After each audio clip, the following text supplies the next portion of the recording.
Halo Tribuners, Live Update Top 10 kembali hadir mengawali aktivitas Anda. Edisi kali ini kami akan menyajikan 10 informasi, baik dari dalam negeri maupun mancanegara yang tengah menjadi sorotan.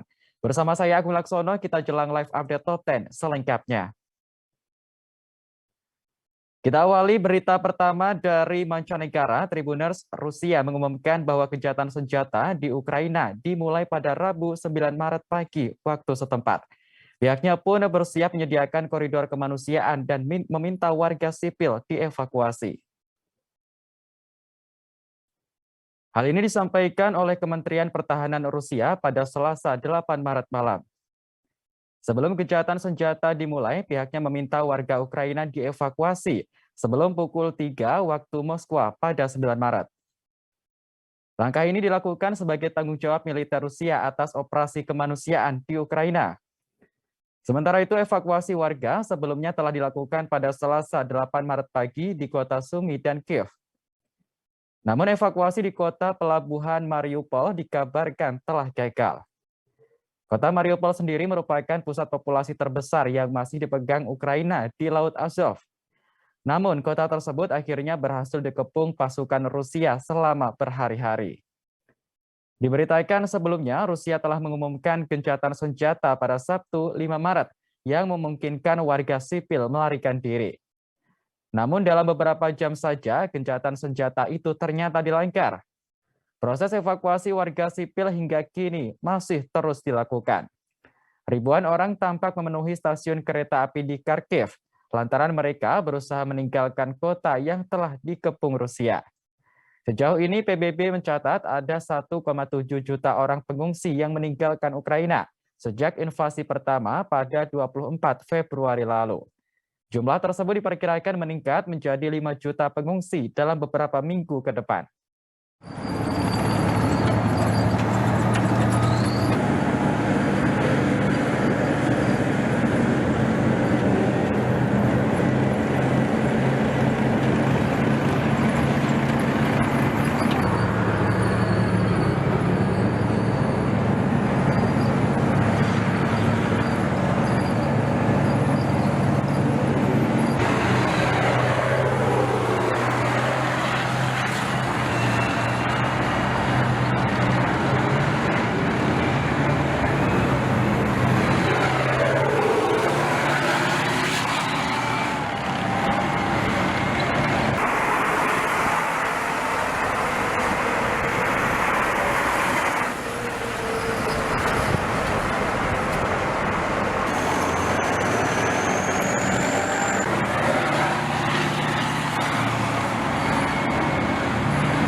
Presiden Rusia Vladimir Putin telah memerintahkan pasukan nuklirnya dalam siaga khusus. Hal ini dilakukan sebagai bentuk kewaspadaan terhadap serangan yang berasal dari selain Ukraina, seperti Amerika Serikat atau NATO. Perintah Vladimir Putin ini lantas mengundang rasa penasaran publik terhadap kekuatan nuklir yang dimiliki Rusia. Ternyata Rusia memiliki senjata pamungkas atau senjata kiamat yang disebut Poseidon. Melansir Eurasian Times, Poseidon adalah torpedo otonom bertenaga nuklir antar benua atau drone kapal selam nuklir. Senjata ini adalah torpedo raksasa yang mampu mendatangkan malapetaka di kota-kota pesisir. Pengamat meyakini meskipun kecepatan senjata ini lebih lambat dibandingkan rudal balistik antar benua, namun jika nanti diluncurkan hampir mustahil bisa dibendung. Torpedo Poseidon merupakan salah satu arsenal angkatan laut Rusia yang sangat besar. Senjata ini memiliki diameter sekitar 7 kaki dan berat mencapai 100 ton. Dengan ukuran yang raksasa, torpedo Poseidon membawa muatan nuklir yang berdaya ledak tinggi. Dikabarkan senjata ini menyasar kota-kota pelabuhan besar yang penting untuk industri dan perdagangan, seperti yang ditemukan di sepanjang pantai timur dan barat Amerika Serikat. Meluncur dari Laut Barents dan perairan di Kutub Utara, drone bawah air itu bisa melintasi Samudra Atlantik Utara.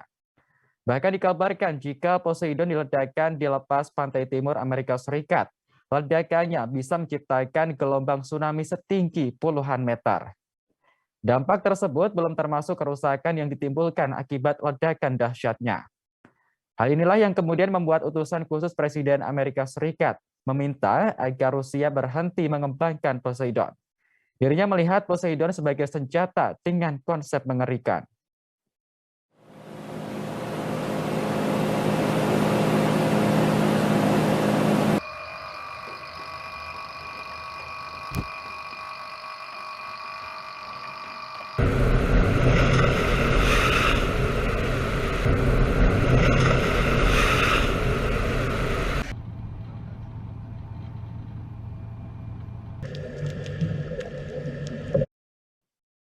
Kita ke informasi berikutnya, Tribuners Amerika Serikat resmi mengumumkan larangan impor minyak dari Rusia pada Selasa 8 Maret kemarin. Keputusan ini diambil sebagai bentuk sanksi tegas yang diberikan kepada Rusia atas invasi terhadap Ukraina. Hal ini disampaikan langsung oleh Presiden Amerika Serikat Joe Biden saat pidato di Gedung Putih. Biden menegaskan bahwa minyak dari Rusia tidak akan diterima lagi di pelabuhan Amerika Serikat. Tak hanya kepada Amerika, Biden sebelumnya juga meminta agar larangan impor diikuti oleh Perancis, Jerman, dan juga Inggris. Namun tampaknya negara-negara tersebut masih belum berani mengambil keputusan karena mereka sangat bergantung pada pasokan minyak Rusia. Termasuk Amerika yang selama ini mengimpor lebih dari 20 juta barel minyak mentah per bulan dari Rusia. Namun Biden mengatakan keputusan ini mutlak dan telah melalui konsultasi dengan sekutu maupun mitra di seluruh dunia. Setelah Biden memutuskan larangan impor minyak dari Rusia, harga minyak mentah naik tajam pada Selasa siang. Diketahui harga minyak acuan Brent menyentuh angka 129,91 dolar Amerika Serikat per barel. Kenaikan ini diprediksi akan membuat harga bahan bakar minyak atau BBM di seluruh dunia ikut melonjak. Sementara itu, Presiden Rusia Vladimir Putin tak tinggal diam dengan keputusan Amerika Serikat yang berhenti impor minyak. Rusia mengancam akan menaikkan harga minyak 2 kali lipat menjadi 300 dolar Amerika Serikat per barel. Sebagai informasi, Rusia merupakan salah satu penghasil minyak terbesar di dunia. Sebanyak 40% kebutuhan energi Eropa bersumber dari negeri yang dipimpin Vladimir Putin tersebut. Today, I'm announcing the United States is targeting the main artery of Russia's economy. We're banning all imports of Russian oil and gas and energy. That means Russian oil will no longer be acceptable at U.S. ports, and the American people will deal another powerful blow to Putin's war machine. This is a move that has strong bipartisan support in the Congress and I believe in the country. Americans have rallied to support the Ukrainian people and made it clear we will not be part of subsidized.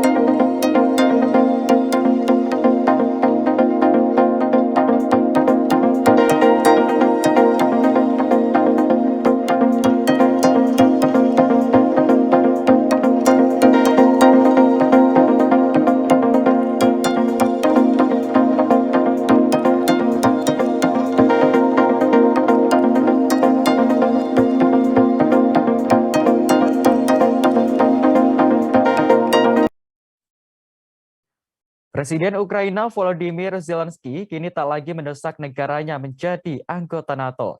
Zelensky menyadari NATO tidak siap menerima Ukraina karena berbagai alasan yang bisa memicu peperangan semakin besar. Keanggotaan NATO merupakan satu di antara masalah pelik yang menjadi alasan Rusia melakukan invasi terhadap Ukraina. Hal tersebut dikatakan Presiden Ukraina Volodymyr Zelensky pada Senin 7 Maret malam.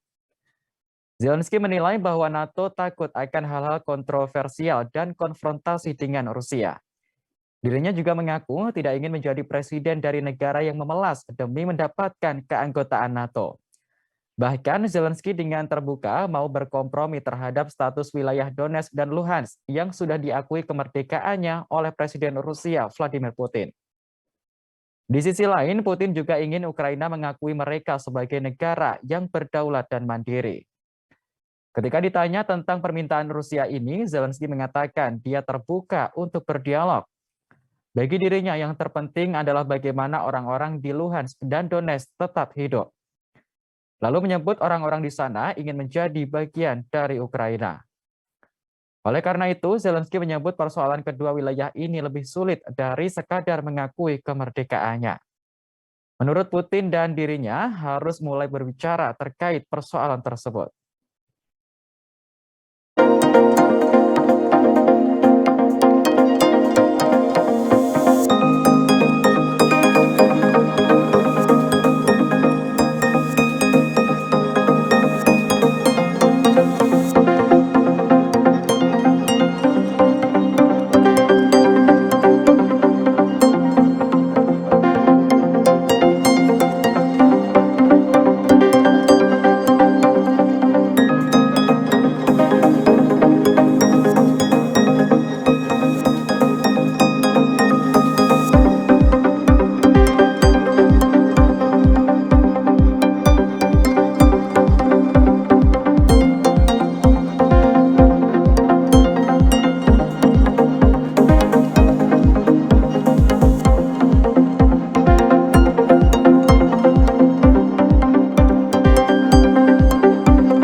Invasi Rusia terhadap Ukraina menimbulkan berbagai dampak di sektor industri, termasuk maskapai penerbangan.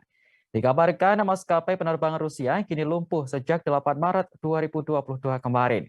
Akibatnya warga Rusia tidak bisa terbang ke Eropa maupun Amerika Utara. Aeroflot adalah maskapai berbendera Rusia yang telah menghentikan semua penerbangan internasional miliknya.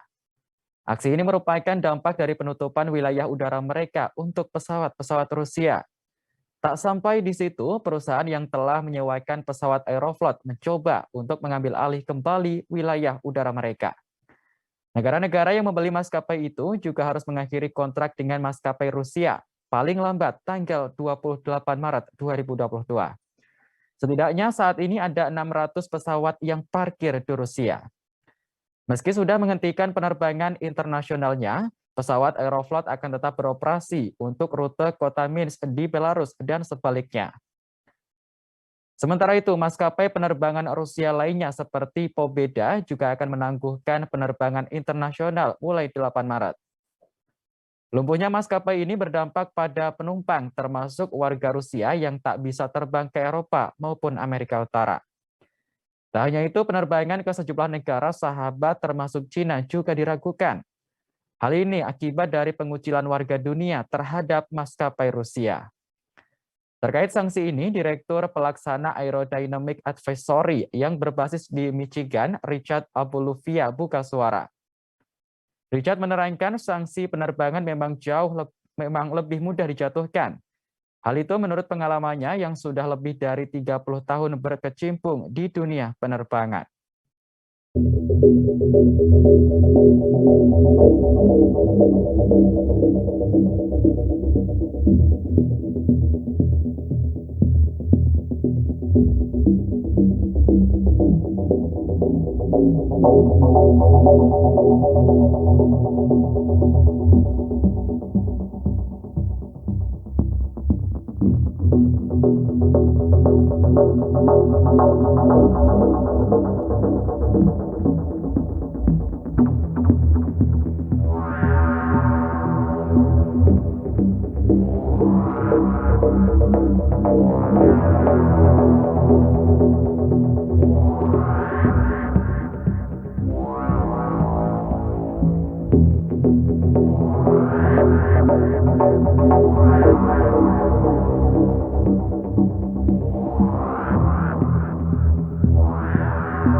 Kita beralih ke informasi dalam negeri. Tribuners Barreskrim Polri telah menetapkan Doni Salmanan sebagai tersangka kasus penipuan dari aplikasi Quotex.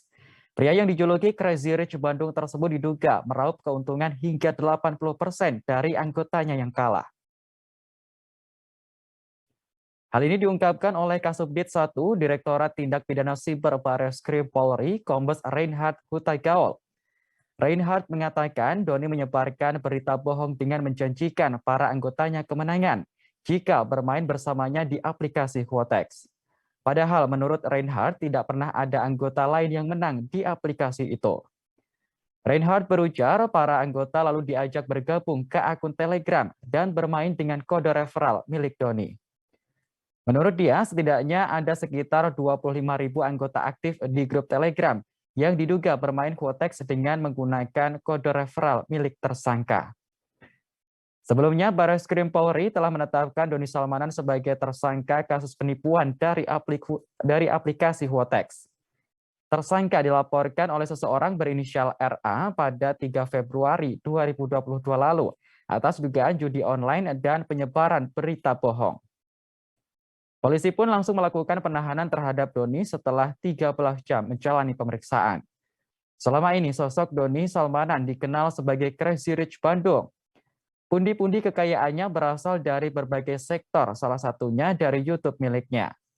Namun tak ada yang menyangka jika kekayaan yang dimiliki Doni tersebut hanya bertahan sekejap. Ia pun dikabarkan akan dimiskinkan, sama seperti tersangka Indra Kents yang terjerat kasus binomo. Atas perbuatannya, Doni Salmanan terancam hukuman 20 tahun penjara. Sampaikan saudara DS telah memenuhi panggilan sebagai saksi dan hadir menghadap penyidik Direktorat Siber tadi pagi jam 10. Gelar perkara menetapkan atau meningkatkan status yang bersangkutan dari saksi menjadi tersangka. Kemudian setelah ditetapkan sebagai tersangka, saudara DS langsung dilakukan penangkapan dan setelah dilakukan penangkapan saat ini masih dilakukan atau masih dalam proses pemeriksaan. Penulis cerita lupus Hilman Hariwijaya meninggal dunia pada Rabu 9 Maret pagi. Berpulangnya Hilman membuat masyarakat Indonesia berduka. Pasalnya, karya almarhum pernah populer di era 1980-an. Kabar meninggalnya Hilman Hariwijaya diumumkan oleh produser Agung Saputra melalui akun Instagramnya. Ia pun memohon doa supaya amal ibadah almarhum diterima di sisi Tuhan Yang Maha Esa. Diketahui sosok Hilman Hariwijaya sejak kecil memang sudah bercita-cita menjadi seorang penulis. Meski tak ada satupun anggota keluarganya yang menekuni dunia kepenulisan, cita-citanya itu tak pernah goyah. Hilman mulanya terinspirasi dari cerita di majalah Bobo yang menjadi langganannya sejak kelas 4 hingga 5 sekolah dasar. Di usia itulah ia mencoba membuat majalah sendiri yang memuat tulisan-tulisan karya pertamanya. Layaknya majalah sungguhan, ia memiliki pelanggan yang tak lain adalah keenam saudara kandung dan orang tuanya sendiri. Pada April 1987, ia menulis novel lupus seri pertama, Tangkaplah Daku, Kau Kujitak, yang berisi keseharian hidup remaja. Dalam waktu 2 bulan, buku itu telah terjual lebih dari 22.500 eksemplar. Karakter lupus digambarkan sebagai sosok yang sederhana, santai, polos, usil, tetapi baik hati. Tak seperti penulis lain, Hilman justru jarang sekali membaca, terlebih buku yang berat. Pergaulannya justru membuat Hilman dituntun untuk menjadi seorang penulis cerita. Hilman menghabiskan waktu untuk mengobrol bersama teman, rekan seprofesi dan mengelilingi pusat keramaian. Hal ini dilakukan untuk mengamati obrolan anak muda. Kebiasaan yang dilakukan hampir 3 tahun ini kemudian melahirkan banyak karya yang digandrungi para remaja. Novel lupus pun kemudian ditulis dalam berbagai banyak seri seperti Cinta Olimpiade, Rumpi Kala Hujan, Topi-Topi Centil, dan Tragedi Sinemata. Itu itu tahun lalu ya, tahun lalu kita ada semacam gathering kecil di lokasi syuting. Terus kemudian setelah itu saya lihat-lihat lagi, saya ingat-ingat ada chat waktu itu sempat sakit.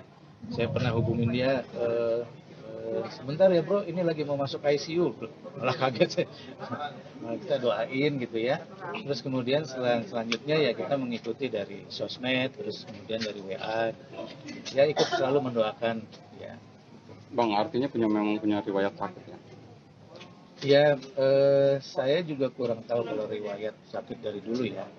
Cuman tahunya ya belakangan ini ketika ya, almarhum WA bahwa sedang di rumah sakit, terus kemudian lihat dari sosmed dan kabar dari teman-teman yang lain. Kita hanya memberikan doa aja lah, kirim-kirim doa gitu ya. Sosok almarhum gitu di mata Om seperti apa sih? Ya, almarhum itu bukan hanya sekedar penulis, tapi bisa jadi sahabat. Karena almarhum itu menulis bukan hanya sekedar tulis dilempar gitu ya untuk saudara pemain-pemain, tapi almarhum juga mengikuti di tayangan, sehingga dari tayangan itu mungkin ada ide-ide untuk dikembangkan gitu ceritanya.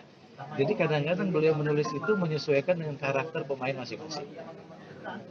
Sedetail itu ya? Terakhir saya dari Jendela SMP. Nah, keterlibatan saya dengan almarhum itu mungkin sudah jatuhnya hampir 7 tahun ya, melekat setiap hari dari judul Anak Jalanan, Anak Langit, sampai dari Jendela SMP.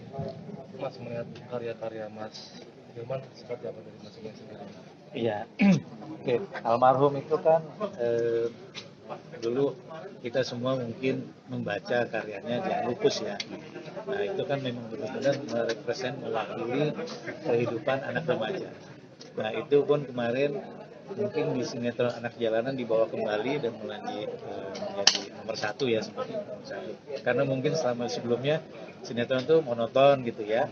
Terus kemudian Kita ke sorotan berikutnya, Tribuners, sidang terhadap Kolonel Priyanto, terdakwa kasus pembunuhan sejoli di Nagrek, digelar pada Selasa 8 Maret kemarin. Dalam persidangan terungkap fakta kekejaman yang dilakukan oleh Kolonel Priyanto.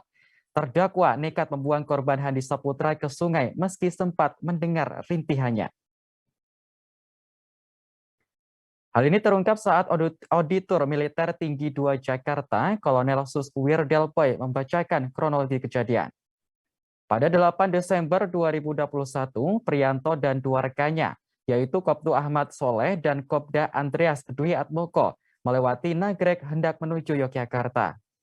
Segera pukul 15.30 waktu Indonesia Barat, kendaraan yang dikemudikan bertabrakan dengan 2 remaja bernama Handi Saputra dan Salsabila.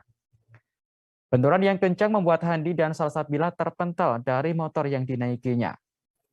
Handi tergeletak di dekat ban depan, sedangkan Salsabila masuk dalam kolong mobil tersebut.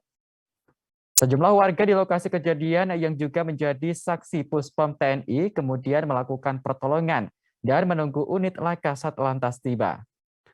Tak kunjung sampai ke lokasi kejadian, Priyanto kemudian memerintahkan agar Handi dan Salsabila dimasukkan ke dalam mobil.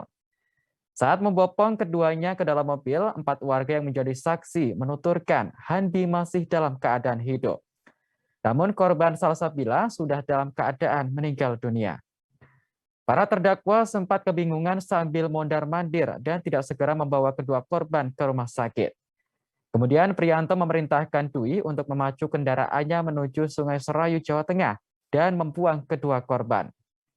Wirdel menyebutkan akibat dibuang ke dalam aliran Sungai Serayu, Handi yang masih dalam keadaan hidup akhirnya meninggal dunia.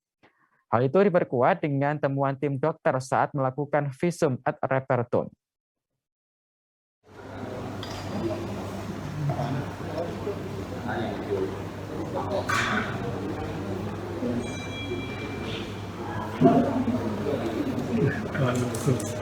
Lanjut dua makeup.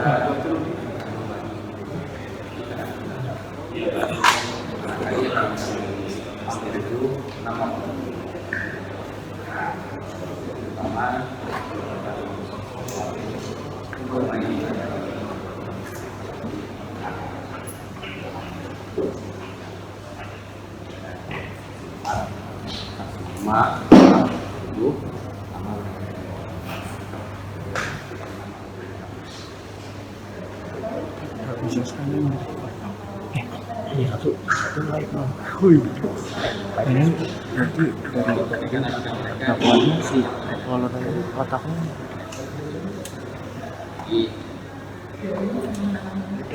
Kalau di sini menangani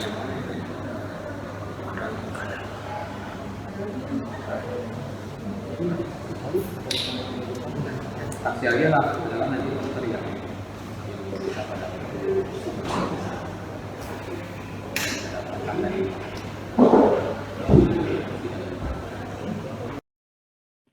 Menteri Agama Yahud Khalil Qomas berencana mengundang 2 tokoh agama dunia ke Indonesia. Kedua tokoh besar itu adalah pimpinan Gereja Katolik Paus Fransiskus dan Grand Sheikh Al-Azhar Ahmed Al-Tayeb. Yakut ingin menunjukkan kepada 2 tokoh besar itu tentang keberagaman yang ada di tanah air. Hal ini diungkapkan Yakut saat memberikan pembinaan kepada aparatur sipil negara Kementerian Agama di Jakarta pada Rabu 9 Maret kemarin. Yakut mengatakan Grand Sheikh Al-Azhar Ahmed Al-Tayeb dan Paus Fransiskus adalah 2 tokoh penting simbol perdamaian dunia. Pada 2019 lalu, keduanya baru saja mendeklarasikan piagam persaudaraan manusia untuk perdamaian hidup berdampingan di Uni Emirat Arab. Salah satu poin utama deklarasi ini adalah mengajak umat manusia untuk hidup bersama dalam semangat persaudaraan dan menjadikan agama sebagai inspirasi. Atas alasan inilah, Yakut kemudian berencana mengundang keduanya ke Indonesia untuk melihat keberagaman yang ada di tanah air. Isi deklarasi tersebut bahkan sudah lama diterapkan di tanah air, bahkan mungkin sejak Indonesia belum berdiri.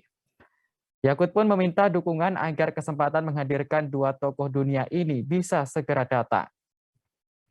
Rencana Yakut kemudian disambut baik oleh Wakil Ketua Dewan Perwakilan Rakyat atau DPR Sufmi Dasko Ahmad. Rencana itu dinilai akan menunjukkan kepada dunia bahwa di Indonesia agama warganya beragam.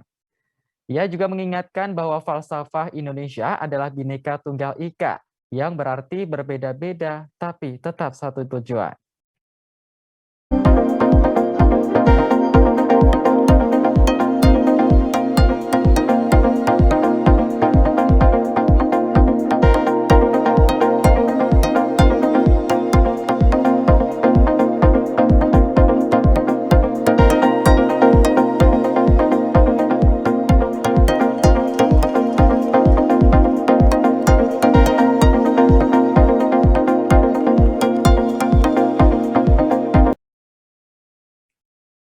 Syahril Nurdiansyah menjadi 1 dari 8 korban meninggal akibat diserang kelompok kriminal bersenjata atau KKB pada Rabu lalu.